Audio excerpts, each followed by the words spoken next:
ஒவ்வொரு நட்சத்திரக்காரர்களும் தனித்தனியே வழிபாடு செய்ய வேண்டிய முருகன் தலம் எதுவாக இருக்கும்? ஏன் என்னுடைய நட்சத்திரத்திற்கு இந்த கோவில் போனோம்? அதற்கான காரணம் என்ன?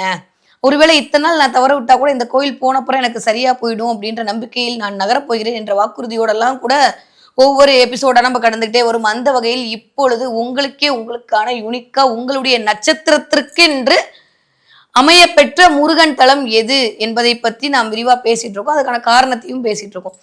அந்த வகையில இப்ப நம்ம பார்க்கக்கூடிய ஒரு நட்சத்திரம் என்ன அப்படின்னா மூல நட்சத்திரம். இந்த மூல நட்சத்திரத்துக்கான முருகன் கோவில் எதுவாக இருக்கும்? நீங்க எக்ஸ்பெக்டே பண்ணியிருக்க மாட்டீங்க. அந்த மாதிரியான ஒரு தலம். இந்த தலத்தோட சிறப்பை நீங்க கேட்டீங்க அப்படின்னா உங்களுக்கு மெய் சிலிர்த்து போயிடும் அப்படின்றதான் உண்மை. எனக்கு பார்த்துட்டு சிலிர்த்து போச்சு. கண்டிப்பா உங்ககிட்ட பகிர்ந்தே ஆகணும் அப்படின்னு சொல்லிட்டு இந்த சீரியஸ் ஆரம்பிக்கிறதுக்கு முதல் காரணமாக அமர்ந்த கோவிலே இந்த கோவில் தான் அப்படின்னு என்ன சொல்லலாம். சரி, ஓகே, குழு கொடுக்கட்டா? திருப்பூர் மாவட்டம் பக்கத்துல இருக்கு. ஒரு சித்தருடைய பெயராலே இந்த கோவில் வழங்கப்படுகிறது. தபஸ்ரூபமாக இங்கு முருகன் காட்சியளிக்கிறார். இவ்வளவு ஹிண்ட் பத்தாதா? கண்டுபிடிச்சிட்டீங்களா? திருப்பூர் மாவட்டம் அருகில் இருக்கக்கூடிய கொங்கணகிரி முருகன் கோவில். இங்க அவன் பேர் என்ன தெரியுமா?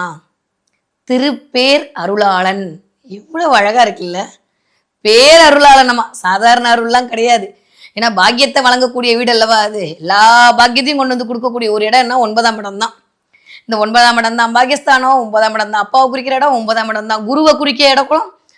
குருவாக அமர்ந்து முருகன் உங்களிடம் அருள் பாவனை செய்ய வேண்டும் என்றால் இந்த 9ஆம் இடம் தான் நமக்கு தேவைப்படுகிற ஒரு இடம். நான் ஏற்கனவே உங்ககிட்ட ஒரு விஷயம் சொன்னேன்.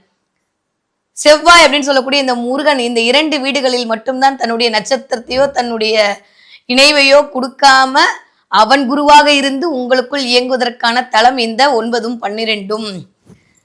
அவனுடைய நாமத்தை சொல்வதற்கே நமக்கு ஒரு பாக்கியம் இருக்கணும். முதல்ல இந்த வீடியோவை பார்க்கறதுக்கே ஒரு கொடுப்பனை இருக்கணும், ஒரு பாக்கியம் இருக்கணும். எத்தனையோ வீடியோ கிராஸ் ஆகும்போது அவன் நினைச்சா மட்டும்தான் இந்த வீடியோவை உங்க கண்ணில் பட வைப்பான் அப்படின்றதான் உண்மை. நான் நிறைய விஷயம் நம்புவேன். உன் என்கிட்ட வருதுன்னா அது அவன் முடிவு பண்ணாதான் அது வரும், இல்லாட்டி எதுக்கு வரணும்? அப்ப இந்த வீடியோவை பார்த்துட்டு இந்த கோவிலுக்கு போயிட்டு வர அது யாராக இருந்தாலும் சரி, நான் மனசார சொல்றேன், நீங்கள் கொடுத்து வைத்தவர்கள், நீங்கள் பாக்கியவான்கள்.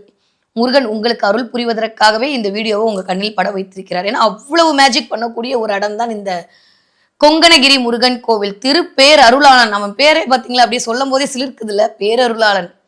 சாதாரண அருள்லாம் இல்லை. நம்ம அஜித் சொல்ற மாதிரி மே பியூட்டி தான்.